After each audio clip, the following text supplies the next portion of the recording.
anal canal rectum runs first downward backward, then vertically downward, then downward and forward.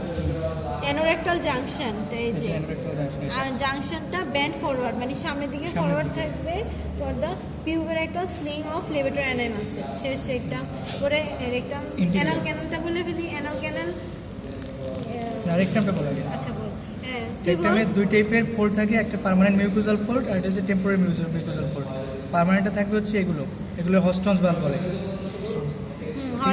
Horizontally থাকবে, আর যেটা temporary যেটা হচ্ছে লংগিটিউডালি থাকবে এই যে, ঠিক আছে। এখানে রেক্টামে আর কিছু নাই। তারপর হচ্ছে অ্যানাল ক্যানাল, আর আরেকবার কতটা তো তারপরে যেখান থেকে কলামগুলো শুরু অ্যানাল কলাম, ঠিক আছে, অ্যানাল কলাম এই যে যেখান থেকে অ্যানাল কলাম শুরু সেখানে অ্যানাল ক্যানাল শুরু, এগুলো হচ্ছে অ্যানাল কলাম,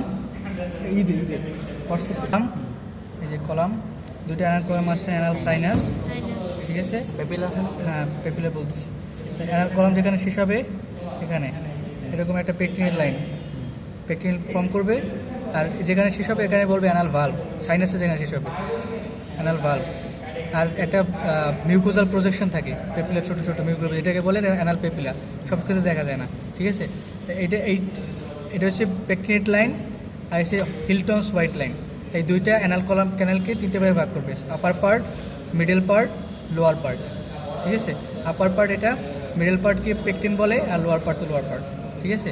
তো এখানে এটা হচ্ছে পেকটিনেট লাইন, আর হিলটনস হোয়াইট লাইনটা কোন থেকে ফর্ম করবে, ইন্টারনাল অ্যালান স্ফিংটার যেখানে শেষ হবে, এইটা যেখানে শেষ হবে এইটার এটা হচ্ছে ইনভলন্টারি।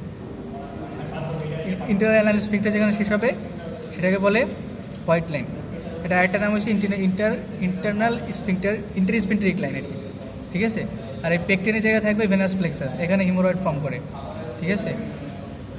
আর ইম্পর্টেন্স আছে পেকটিনিক লাইন, ইম্পর্টেন্স আছে পেকটিনিক লাইনের উপরে যে হিমোরয়েড ফর্ম করে সেটা হচ্ছে পেইনলেস, মানে পেইন সেন্সেশন হয় না। আর পেকটিনিক লাইনের নিচে যেটা কোনটা ইন্টারনাল, হ্যাঁ ইন্টারনাল এক্সটার্নাল হিমোরয়েডস। ইন্টারনাল হিমোরয়েড কেন সেন্সেশন হয় না, কারণ এটা অটোনমিক সাপ্লাই, আর এটা somatic supply, somatic nervous supply.